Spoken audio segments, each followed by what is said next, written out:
Hello, hello, hello, hello. Welcome in, everyone. How are we doing today? Are you doing well?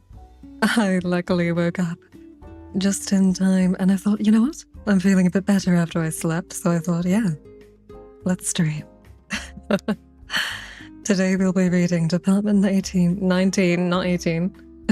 And, yes, I hope you all enjoy. We'll do a little recap of what happened previously, and then we'll begin. Let's grab some water. Thank you, Sin. All right. What happened? Previously, Jamie puts on a black light uniform, looks at the mirror, and he's like, wow, I look so good. He gets a bunch of cool weapons, the guns, the T-bone thing that disintegrates vampires, black gas tank, and genuinely, he's just getting cool equipment. Yeah.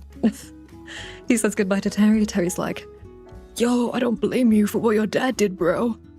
And then he goes with Frankenstein to meet the other descendants of the people who helped Dracula.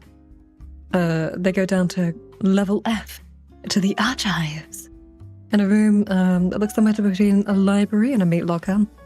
So many folders and folders. And at the back, they go to an area filled with portraits. And these are portraits of all the people who've helped Department 19 the most. And coincidence? It's all descendants, yeah. We get a bit of lore between Jamie and one of the other descendants. They talk about, wow, that happened with my family, blah, blah, blah, great, granddad, grandmother, that sort of thing. Jamie then touches a knife on his belt, and we find out that was actually the knife that pierced Dracula's heart. So that's pretty cool, isn't it? Also, yeah, that's basically what's happened. I think I've done what I can for the summary. Also, hi, Wally. Welcome in. And hi, Victor. And hi, Romeo. You guys doing well today? Was a void? I have no idea, but that seems to be where it's going. Department 15, the foot lettuce. What does that even mean? Anyways, hi, Timothy. Welcome in. How you doing? We'll start our reading now then, shall we? Okay. Chapter 18. In the Mouth of Madness. Wake up. The voice was low and smooth, but there was kindness in it, as well as the hint of an Eastern European accent. And Mary Carpenter rose slowly from consciousness. She opened her eyes a few millimeters and screamed. In front of her was a face she had seen before, a thin, pale face topped by dark waves of shoulder-length hair, with sharp features and sunken eye sockets, from which blazed two dreadful crimson orbs. The thing's mouth was twisted into a white snarl, and two razor-sharp white fangs were pointing directly at her. Hi, Silver, welcome in. Night Leg, Night Frog, Hi, Anea. Sorry, let me get a message. Are you forcing the voice? Yeah, I'm actually a 60-year-old man with a chain smoker's cough. And I'm doing well, thank you. Hi, Waffle. You doing well today, lovely? Thank you for the help me. Been a while since I've seen you. Oh, I'm everywhere. It screamed right back at her, its foul breath blowing the hair away from her face. She screamed again, and it matched her, an awful high-pitched howl that hurt her ears. Then the thing smiled at her, and terror overwhelmed her. She had time to see that they were in a long, low room with stone walls and concrete floor. Had time to think it looked like a cellar or a basement. Then her vision turned white, and she slipped back into the darkness. Welcome in, Alex. How are you doing today? Sometime later, she drifted awake into a world of pain. The cuts on her face and arms were lines of throbbing heat, and her stomach churned with nausea. She opened her eyes and looked around her. She was lying on a cold concrete floor in a low bare room. The walls were exposed brick, and the only concessions to domesticity, how do I say this? Domesticity in the room were a pair of armchairs facing an incongruously ornate fireplace. The chairs were empty. She was alone. Was hi Kia, hi Abu, hi Ren, hi Puss. It's a hard thing to pronounce. Domesticity. I can do it now. It's just about being domestic. You got it last, thank you, Waltree. Nice English, yeah. Yeah. Thank you, Anaya. Domesticity. Yes, there we go. Anyways. At the far end of the room, a rough wooden staircase rose to a trapdoor in the low ceiling. She knew with absolute certainty that the trapdoor would be locked from above. Knew that there was no point in even checking. But she got to her feet nonetheless. She could not just lie on the ground and wait for something to happen. She was a proactive woman, as she had been an energetic, stubborn girl, and it was not in her nature. Thank you for the gifts, world. Good night, Jackals. I hope you have a lovely sleep. Take care. Not while her son was out there. Not while Jamie needed her. She would not even entertain the idea that he could be dead. But he might be hurt, and he was almost certainly scared, confused, lost, and the thought broke her heart. She took a deep breath and started across the room, treading softly as she was able on the balls of her feet. The bottom step was barely 6 feet away when she heard a bolt slide back and saw the trapdoor at the top of the staircase lift open. Also, thank you, Crowd. I'll take that as a compliment. Welcome in, Subnautica. How are you doing today? Mary stared in horror as a pair of scuffed black boots descended onto the top step and realized that she was caught. She watched, helplessly, frozen to the spot with fear, as the hemline of a grey coat flapped gently through the trapdoor. A pale white hand gently slid down the rough banister, and the man who had dragged her from the home dropped into view. There was a gentle smile on his face, a smile that widened into a grin of pure joy when he stepped off the bottom stair, looked around the room, and saw Mary standing in front of him. Welcome in, Ben Joshua. And Ramboom, if you like reading and you want to relax, you can stay. If you want to doom scroll, then feel free to go. It's your choice, darling. He stepped forward so quickly, she didn't even see him move, and gripped a handful of her hair. She screamed in pain, grabbing his wrist with both her hands. But it was immovable. The thing in the grey coat hauled her back across the room without any apparent effort, and she howled as her heels tore across the concrete. She twisted and thrashed in the thing's grip. She yelled and screamed for it to let go, but it was useless. She slid relentlessly across the floor, away from the staircase. The man deposited her in a heap in the corner. She shoved herself back against the cold, exposed brick of the wall, looked up at the smiling face peering down at her, and burst into tears. It made her furious with herself, but she couldn't help it. The helplessness of her situation sank into her. She thought of her son, her brave, fragile son, somewhere out in the darkness without her. So hi, Enrique. Welcome in. I'm doing well, thank you.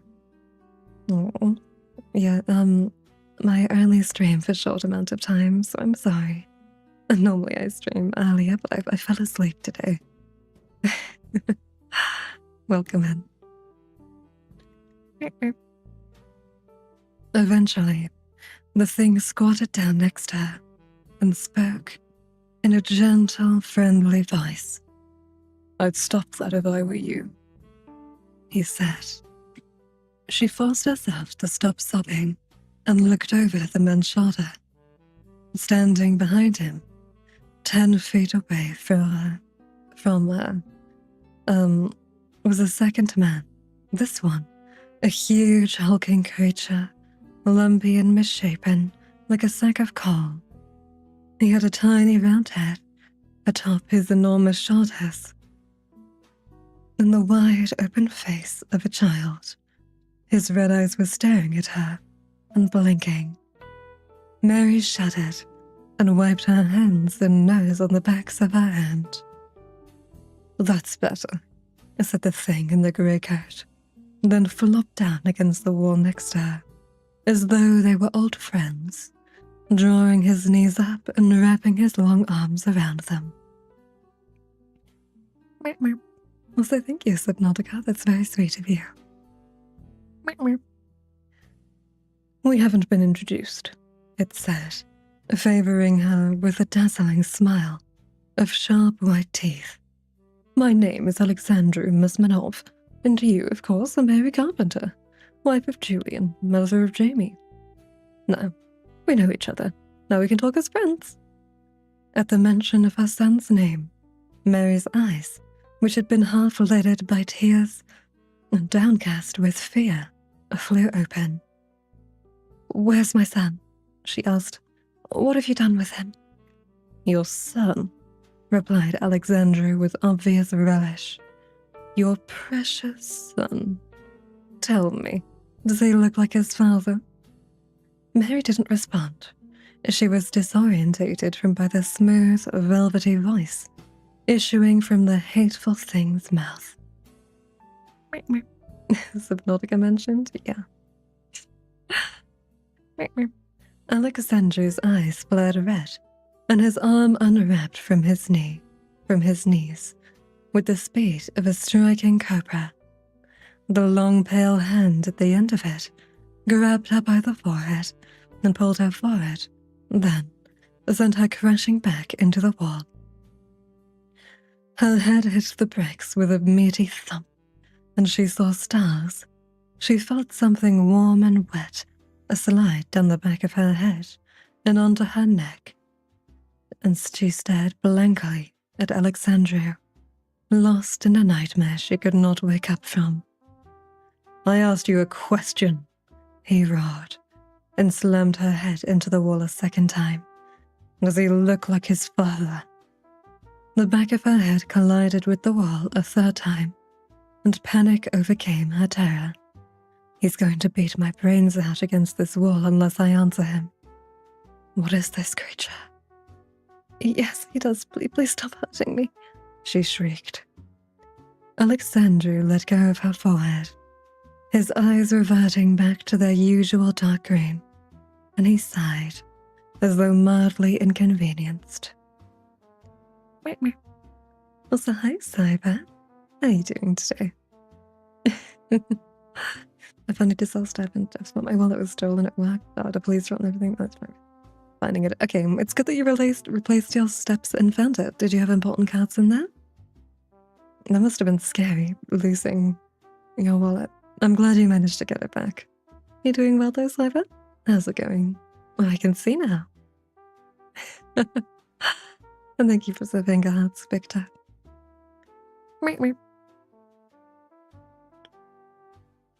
I know he does, he said.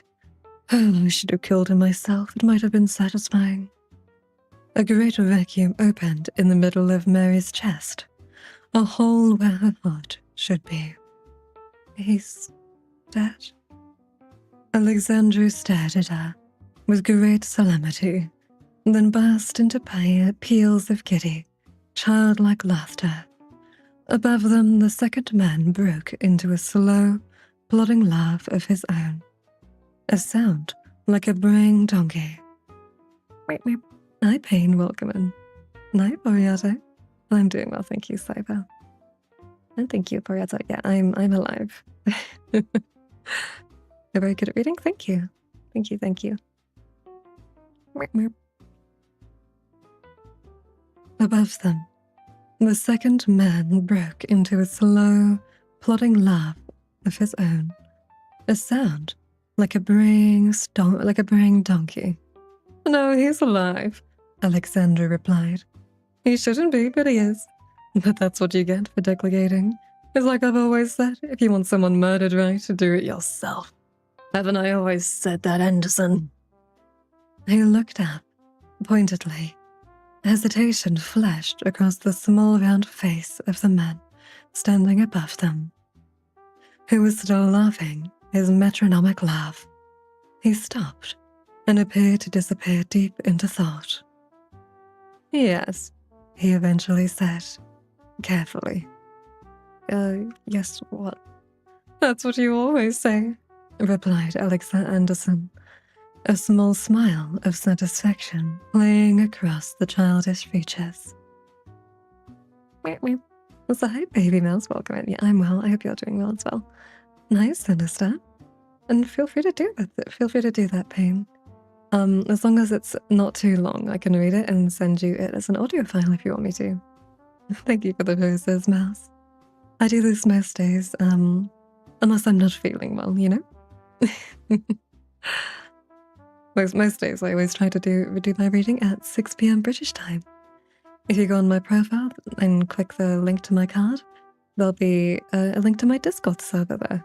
So you can join for recaps of what happened previously on stream, meet some new people, and also get notifications for when I go live and my schedule.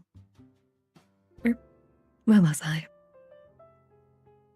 With a thud, Alexandra flopped back down next to her, and she opened her eyes. She didn't want to, but she wanted to provoke this monstrous creature even less. He was smiling at her. Then he flicked his left hand, and something red flew away into the shadows. His tongue, she thought. He pulled out his tongue. My God. She looked up at Anderson. Blood was pouring out of the man's mouth and running freely down the front of the black jacket he was wearing. His eyes were wide, and his whole body was visibly trembling, in pain or fear, or both. But he was standing where he had been before the attack, looking straight ahead at the wall above her. Welcome in, Rias. Oh gosh, that's High School DxD reference. Yikes. You watch it for the plot, yeah? And good night, room. I hope you have a lovely rest. Take care of yourself, alright? Where was I? For a moment, she felt pity for this pathetic, downtrodden creature. But then, the image of his expression as he watched her cry appeared in her head, and she shoved it quickly away. Don't worry, said Alexandru. It'll grow back. Mary's gut twisted with disgust. What do you want from me? She snarled, and Alexandru jerked his head back, an expression of admiration on his pale, feminine face. What do you want with my family? The vampire threw back his head and laughed, the wavering howl of a wolf, deafeningly loud in the basement. You don't know, do you? He said. You really don't. Oh, how wonderful. I have so many things to tell you. He sprang to his feet, dusted himself down, and looked at her with immense enjoyment. Yeah, Payne, that's fine, but as long as it's below 500 words. Like, it would have to be a very, very short story. Also, yes, Aporiato. It's one of those animes where the whole it's made for teenage boys. Okay, that's all you need to know.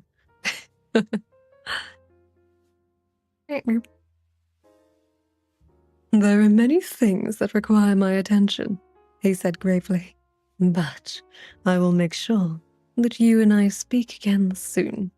I will genuinely be looking forward to it. Then he turned and strode away from her. He barked at Anderson to follow him as he passed the huge man, who tore his gaze away from Mary with obvious difficulty and did as his master ordered. They clattered up the wooden staircase and threw open the trapdoor, letting in a brief square of tantalizing warm light. Then the wooden hatch slammed shut, and she heard the bolt slide into place, and she was alone in the basement again. I'm sorry, Jamie, she thought, as she slipped back into unconsciousness. I'm sorry. And that is the end of that chapter.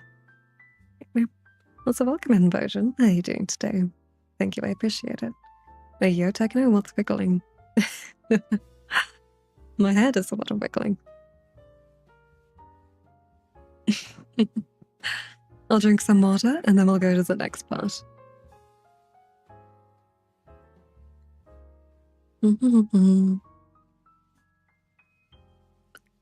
Chapter 19. Blood and Letters. Jamie didn't think he had ever felt so low.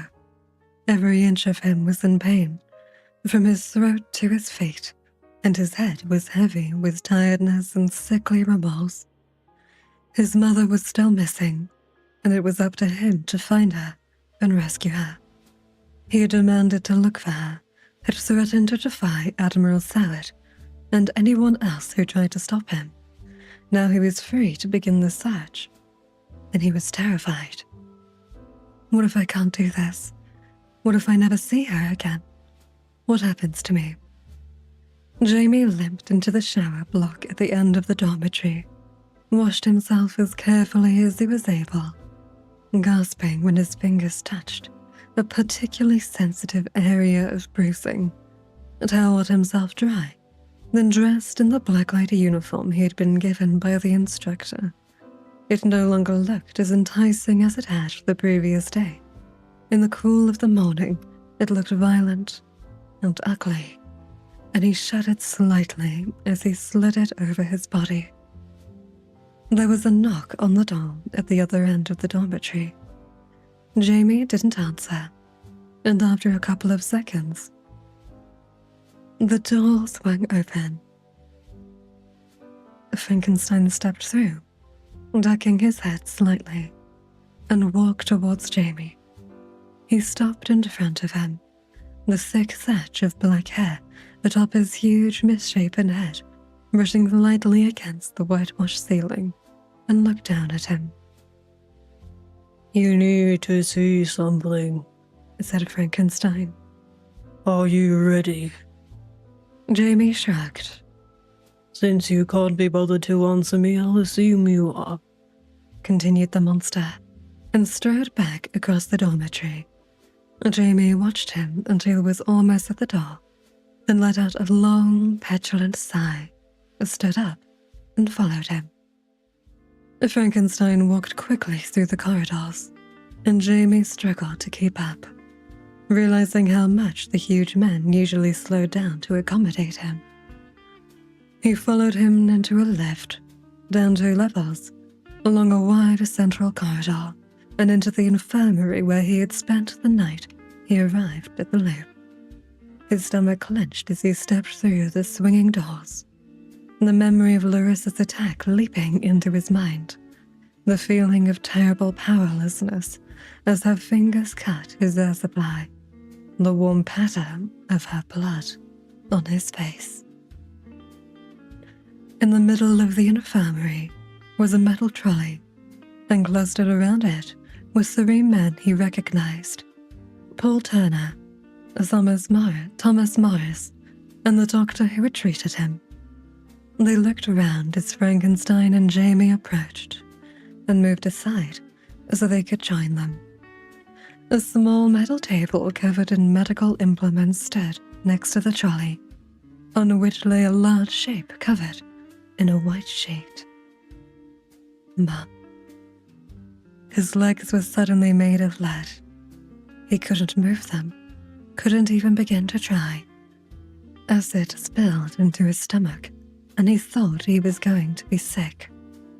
"It's not your mother," said Frankenstein in a low voice. Jamie looked up at him, his face sick with fear, and Frankenstein repeated himself. "It's not your mother, I promise." The bile in his throat retreated, and he forced his legs back to life, one after the other, and made it to the trolley. If it's not Mum, then who is it? There's someone under there. His skin broke out with goose flesh as Morris clapped him on the back and said, "Good morning." "Morning," he replied, his voice shaking. Morris flashed an inquiring look at Frankenstein, who shook his head. Paul Turner watched the exchange, his grey eyes cold and calm. "Shall we get on with it?" he suggested. "We should," agreed the doctor. "Jamie, this might be upsetting for you to see, but Colonel Frankenstein believes it necessary. Do you need a glass of water?" He shook his head.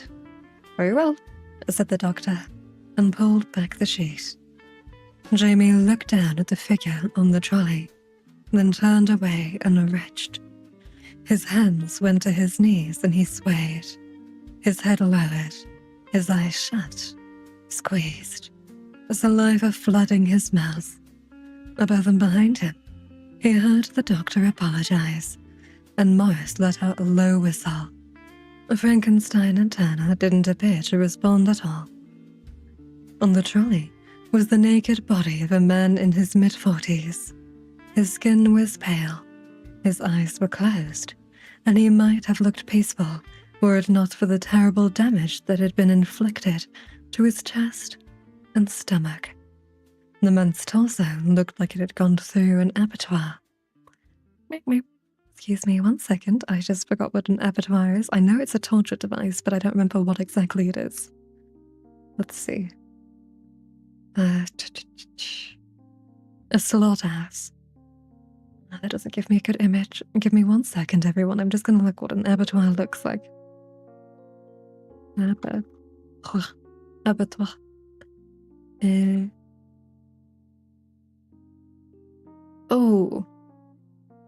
Oh, maybe I shouldn't have searched that up. Yeah, basically where animals are skinned and yeah. So hi, Curtin, welcome in. I could change my fit if I spent around $550 US. I'd spend around 400 on the art and all the separation, and then I'd spend around another 100 and a bit to animate it onto my model. And I don't really feel a need to, do that. I very much like the outfit I have now. Okay, it's very pretty. It's yeah. Oh, you did the fit? No, I paid a professional VTuber model artist to make it, and then I paid a professional animator to animate every single part of the art individually. Yeah. It's complicated. Also, thank you, NTN. Also, thank you, Anaya. I spent this model cost around $1,200 US. So yeah, I've been. That's why I've been using it every day, for like a year or so. No, not a year. I'm lying. Half a year. Where was I? Let's continue, shall we?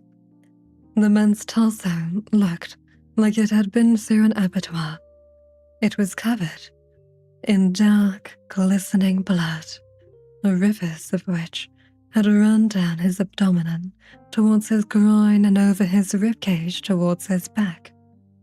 Cut into the flesh were 5 words: "Tell the boy to come." Jamie felt a hand placed cautiously on his shoulder and shrugged it off. I'm all right," he croaked. "Just give me a minute, okay?" He had only seen the corpse for a split second before he turned away, but the sheer violence of the man's injuries had taken his breath away. How could you do that to someone? How could you take a knife and do that to something like that to another human being? Oh my gosh, what am I up against here? Meep, meep. Can you say it? What do you mean, Oliver? Also, feel free to get some sleep, NTN.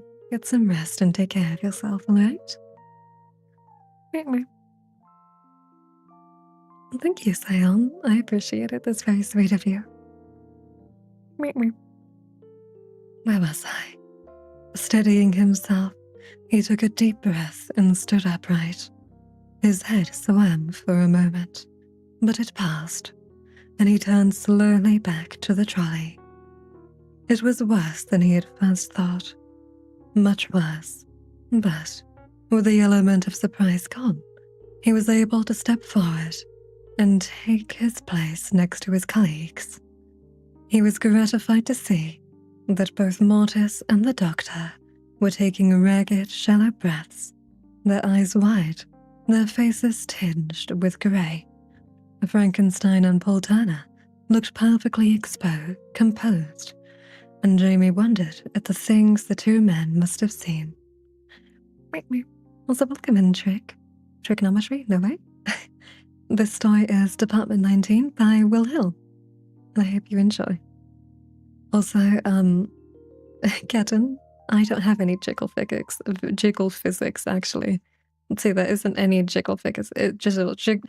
Jiggle physics. If there were jiggle physics, both of them would be like bouncing from side to side. And I can assure you, I had my model's chest size reduced 3 times. Yes, I can assure you. I put in a lot of effort to make this model, less. Yes. Jiggle fidget. Just shut up, frog. Jiggle physics.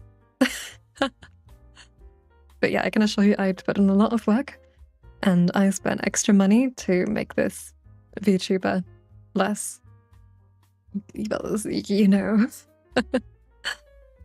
like before there was no coverage, there was only a tiny bit of coverage on the chest, but I put so much more coverage in, and I made it so a lot less skin was showing. I made it so a lot more fuck. I made it so a lot less skin was showing on the chest. So I can assure you I did put in work to make this model as least sexualized as I could. And plus, I've got 2 giant monster mouths there.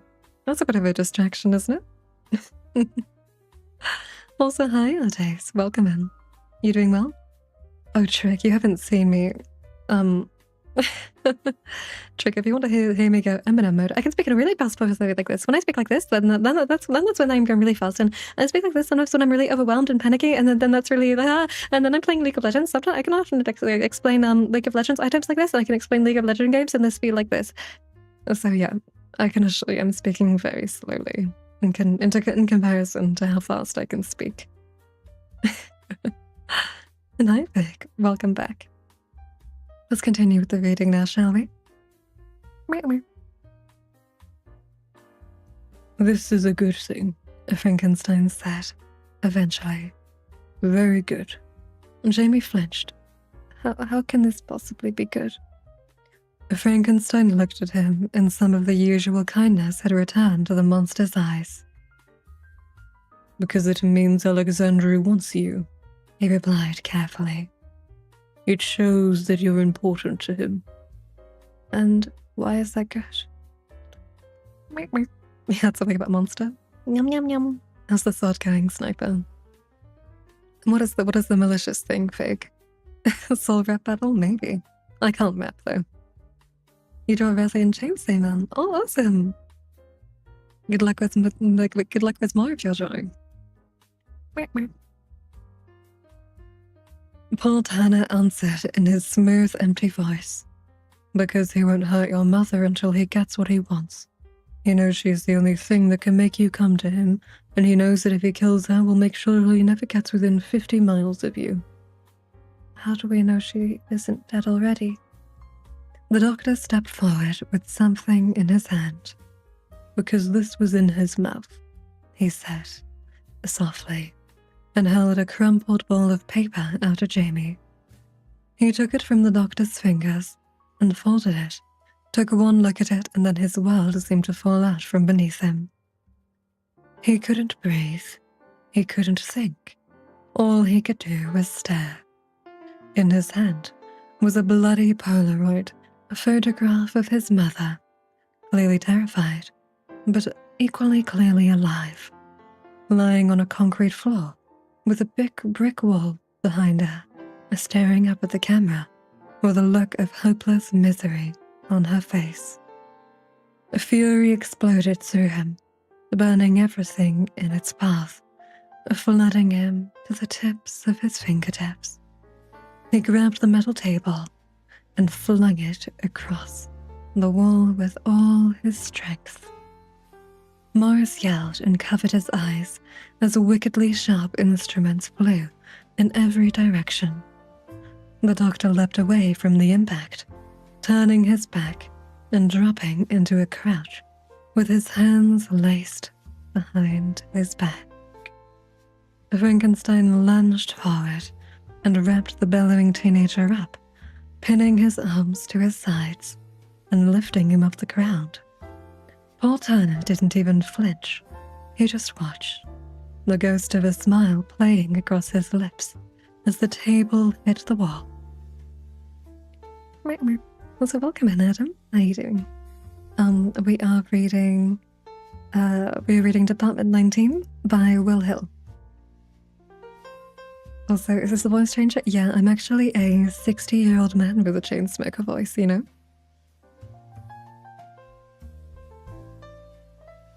A real Rollo. Agreed. Where is she? Jamie yelled, the cords in his neck straining as he struggled in the monster's grip. Where is my mother? She's actually Deku.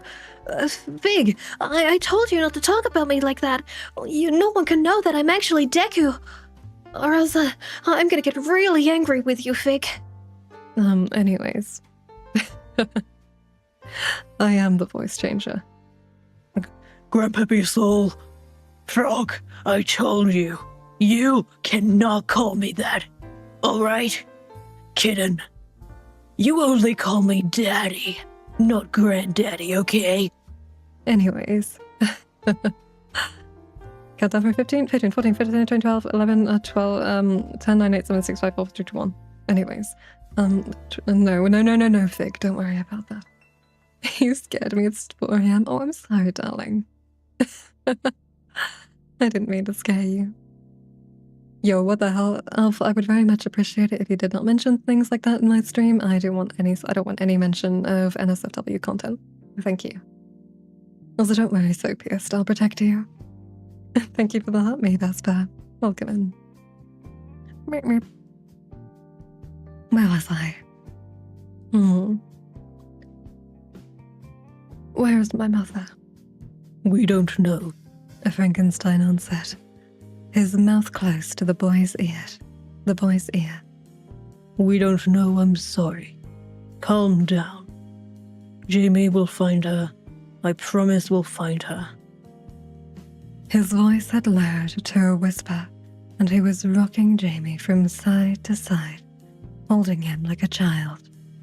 Gently, he set him down on the tiled floor and slowly released his grip. Jamie pushed himself free immediately and spun around to face Frankenstein. His face red, his eyes blazing, But there was no second explosion. Also, please don't turn me into spaghetti. Wait, spaghetti? Like the League of Legends skin for Velcros? No way? The legendary Velcro skin? Wow. I love League of Legends. Didn't know you could voice change that well. Yeah, I can make my voice very high as well. I can sound like every single pedo bait VTuber. And that's why I'm very careful to keep my voice lowered, since I don't want to do that shit. Like, If I really wanted to, I could speak in a really high-pitched voice like this. And this is what most VTubers make their voice sound like, because they want to appeal to old men who to attract pedophiles and make money from. but you know what? I'm not gonna do that shit because I think that's fucking disgusting. Anyways. Oh god, no, yeah, Frog, there's a reason I do a deeper voice. All I can tell you is it's very easy to make your voice like that. It's I hate it. I absolutely hate it. What says accidentally left? Did you read my message? No, I didn't. I love how you can change your voice. Yeah, I'm very good at it. I can go do do do do do do do do do do do do do do. I have a big vocal range. Dio mismo. What does that mean, Enrique? Do the do do do da da da da. I just did, Fig. Yeah, spaghetti and meatballs. Belkal's reference. Also, bye-bye, Victor. You have a lovely rest. Anything wrong with that, Emmanuel? I think it's a great thing to tune into. The JoJo thing? I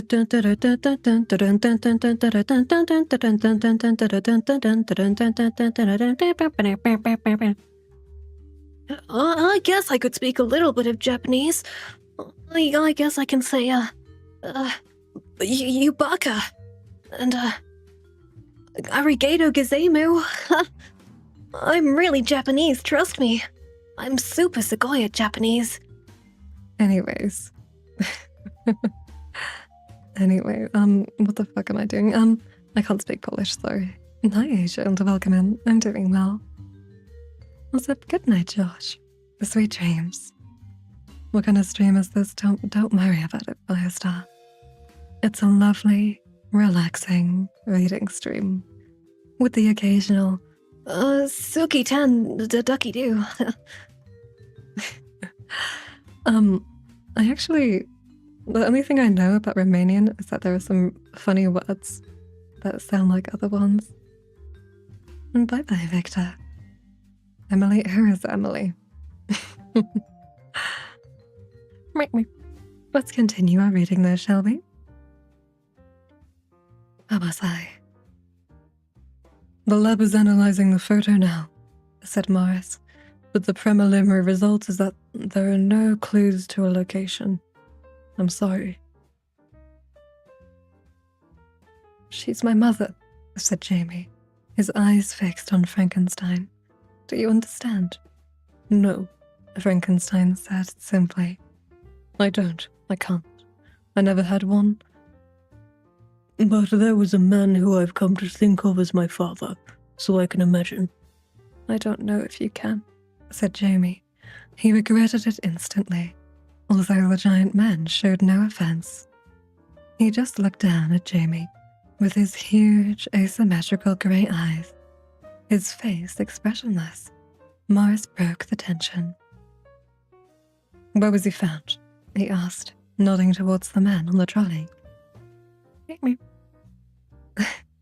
Good luck, Noxel. Hope you can find the video again. On the road, answered Tanner. About 3 miles from the gate, hung in one of the trees. Patrol found him at 6 o'clock. Says he wasn't there at 5:50. A shiver ran through Jamie. 3 miles. There were vampires 3 miles from here. Maybe the ones who did that to his chest while I was asleep. He pushed the thought aside. We need to find my mother, he said, as calmly as he was able to. This won't happen to anyone else if we do. He looked up at Frankenstein. Where do we start? And that is the end of that section, and where we'll be ending our reading for today. If you like what I do, you can support me on Ko-fi, or if you click on my profile and then go to the link, feel free to join my Discord server. You can chat there. I also write recaps of what happens previously on stream. We play games sometimes, and yeah, you also get stream things there. Do you don't play? Oh, I'm sorry, Noxel. I only stream for maybe 15 minutes to an hour most days.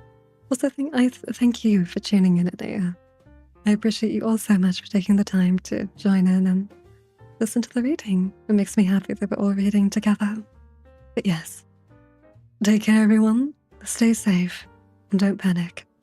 And may you all live in interesting times. Bye-bye.